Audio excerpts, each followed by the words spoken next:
As you can see today, I've got the 911 in here that I'm trying to clean up for a car show tomorrow.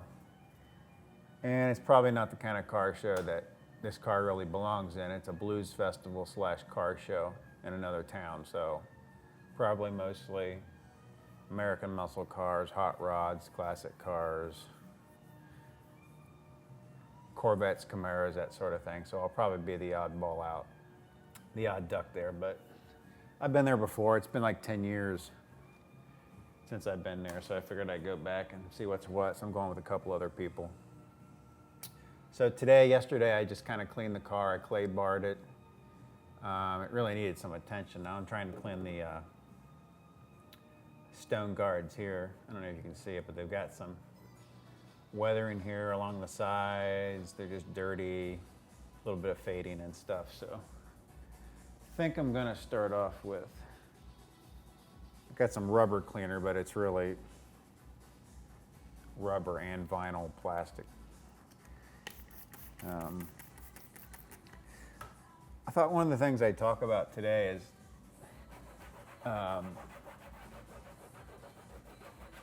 is the argument about you've got a certain amount of money that you've got to spend on a car, and you have to decide whether, let's say you've got $30,000 or $50,000 or $100,000, whatever it is. Do you decide that you want to get one car worth $50,000 or $100,000, or do you want to buy 3 or 4 cars in the $25,000 to $35,000 range? Now, as you can see in my case, I've chosen to buy multiple cars, and the reason for that is, and this is probably no shock to you, is I like to diversify my risk. And so if I own just one car and for whatever reason it takes a bath in the market, well, then I've lost money. I gotta turn the radio down here, honestly. Jesus.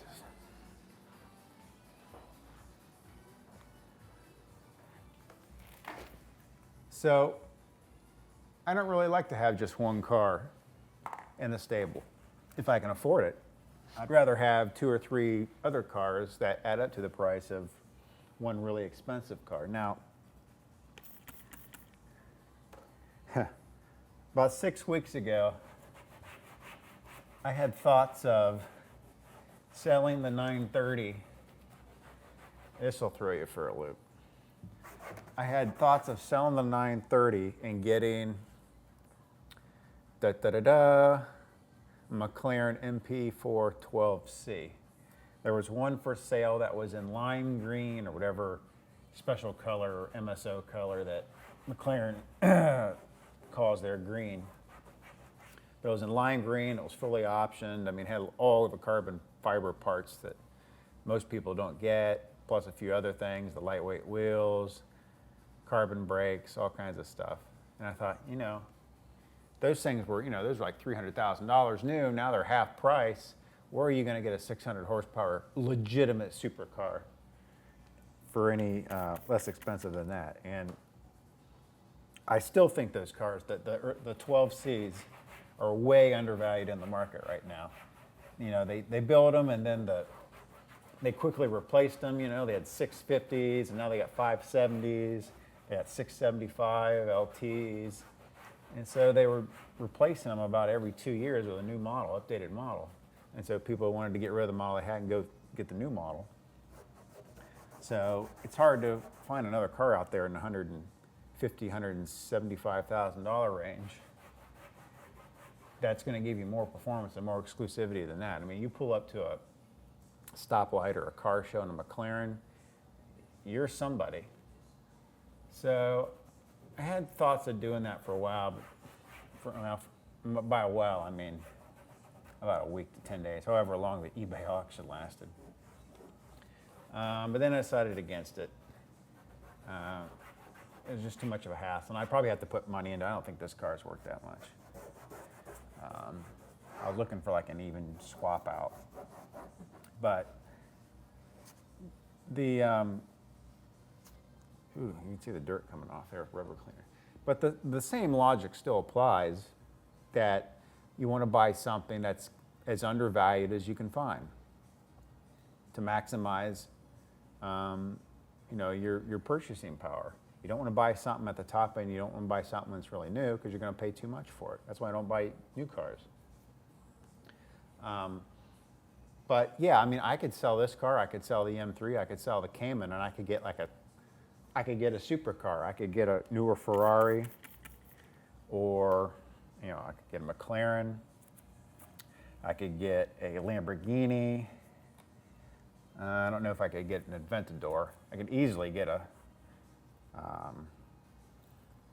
like a fairly new Gallardo, or I could get a brand new Huracan. But again, I don't buy new cars. But again, the problem with that is, number one, the cars are brand new, and number two, and this is really the biggie, it's really kind of what turned me off to the McLaren, is when you get into that supercar range, there's really expensive, low production, exclusive sort of automobiles. You literally can't drive them.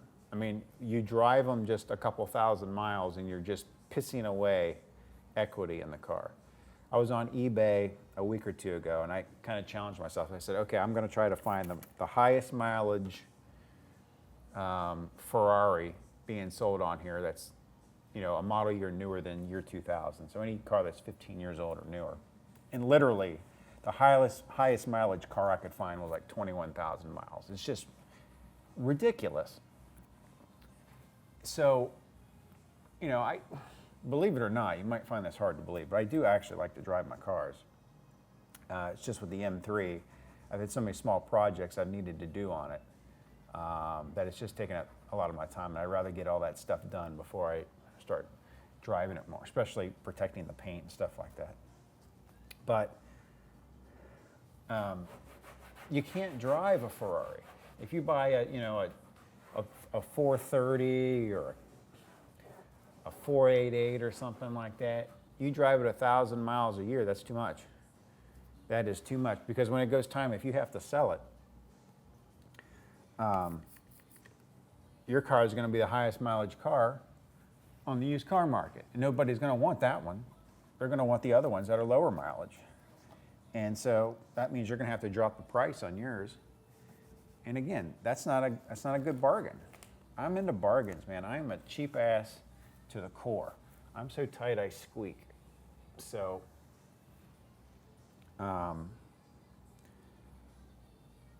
that's one of the reasons I don't own a supercar, rather than having 2 or 3 cars that are less expensive, but they've already fully depreciated in the marketplace.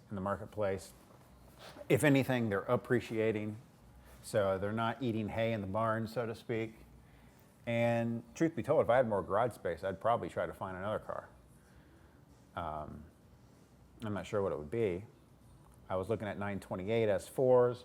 Those are, I think, undervalued. I think the early M6s are undervalued. I almost bought a 50,000 mile red on tan M6 last week. I was watching an eBay auction, and if the price stayed low, I was going to jump in on it because it was a mint car. But of course, it's hard to find a deal on those cars, because eventually people are going to bid on them in the last 5 minutes and jack the price up 20%, which is what happened. But I think those cars are undervalued in the market.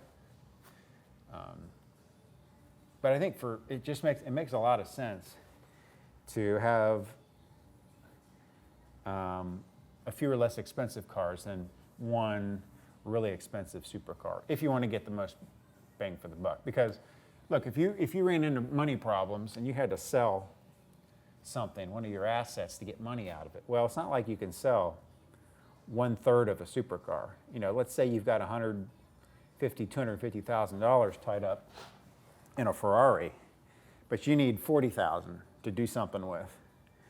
your girlfriend or your wife or something needs a new set of tits and it's going to cost 40, but you don't really want to sell your Ferrari because it's 250. You just need 40.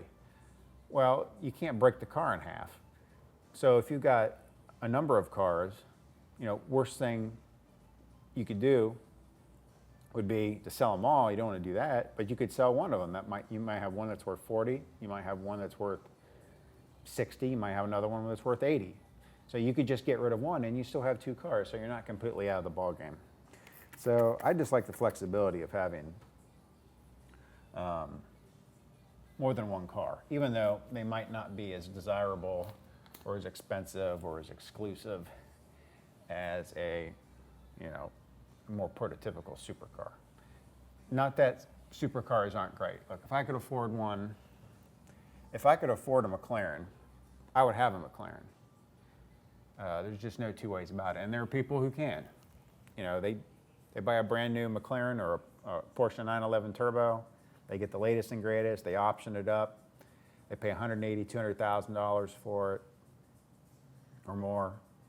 And in 2 years, they put 4,000 miles on it. They sell it. They trade it in, and they get the newest model again. I mean, I don't have that kind of money, and most people don't. Although you go to enough car shows and you feel like, Jesus Christ, it feels like everybody has that kind of money. They're just, man, you go to some of these car shows and you're just like, the economy being bad, are you sure doesn't feel like it here, man? Everybody's rolling in cash. But you got to keep a bit of perspective about it.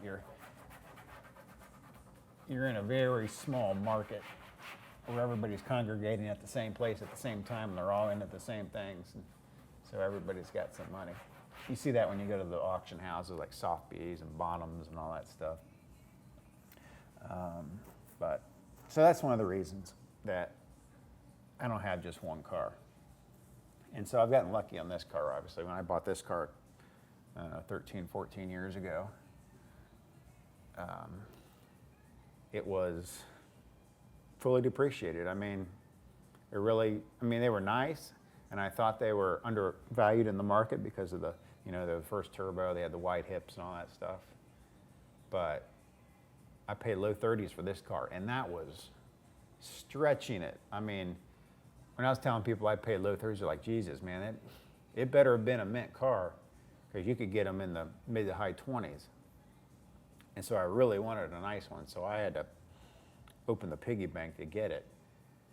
And now, if I didn't have this car, and you said, oh, well, why don't you go out and buy a 930? I wouldn't be able to afford it. There's no way. I wouldn't even be able to come close. And that's the irony in this whole thing. There's no way I could afford this car if I had to buy it today. I mean, it's basically an asset I have that I really don't. It's beyond my financial means to own it, even though I own it.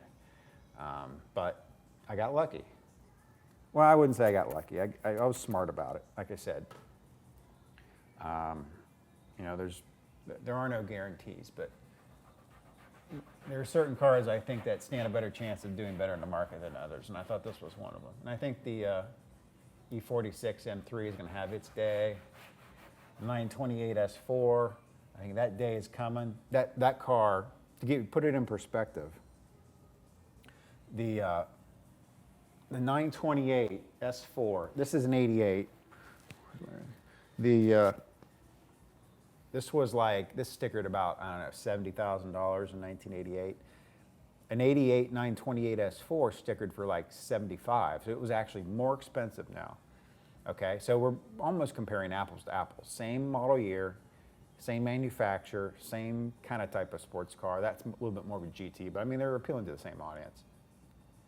So this car in 88 was 70, but now it's worth, double. Well, the 88 928 S4 cost 75,000 back then at the same time, but now it's only worth 25. So it was the same price back then, but now it's worth 7 or 8 times less. To me, that is great value for the money. And sooner or later, the market is going to catch up to the 928s. Not that they're a perfect car by any stretch of the imagination. There is no such thing. They got electrical gremlins and a few other things, but every car has its own set of issues. But it's, that the point in which you don't want to buy a used car is when it's reached its original MSRP. It's too late by then. So once this car got back up to worth about $70,000, which was, I don't know, 3 years ago or something like that, that's at the point where you just got to cut bait and say, no, it's reclaimed all of its lost depreciation. I should have bought it before then. I need to look at something else. So now that the 928s, they're still about 1/3 of their original MSRP. That's just, that's a flag that should get raised in your mind that says, okay, this car is undervalued in the market. Let me take a look at it. And if you can get a really good one, I think you'll do okay. I mean, it's certainly not going to depreciate anymore. It's a 25, 30-year-old car. So it's totally bottomed out. And if you find a really good one that's relatively low miles, I mean, you don't want one, you don't want an 88 that's got 140,000 miles on it. It's burned through 2 or 3 transmissions. It's all kinds of body work done to it. You don't want one that's roached out. You want a really nice one. So, and you would stretch for one. You would, you could get a mediocre to good one for maybe 18 to 20, but if you got to pay 25 to get a really good one, I think that's money well spent. You're going to get it on the back end when the market catches up. So those are just my thoughts on the marketplace and why it's kind of nice to have more than one car that you can put your money into and sort of diversify and protect your wealth. That's what I do anyways. It works for me. Like I said, if I had more garage space, I'd keep following that same philosophy, but not everybody has a 4, 6, 8, 10 car garage they can do that with. So those are my thoughts. If you have any questions, you have any comments about my philosophy and your philosophy and how they might be similar or why they might be different, or if you've got any suggestions on how to diversify your money in the car market, because certainly the financial market's not doing great right now. So actually the car market's probably doing as good, if not better, if you know what you're doing.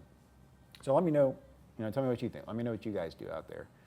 If you like this video, like it. If you didn't like it, don't like it. You can follow me on Twitter and Instagram at Chris World TV. Share this video with your buddies out there in YouTube land. And subscribe today if you haven't already so you never miss an episode. Take care.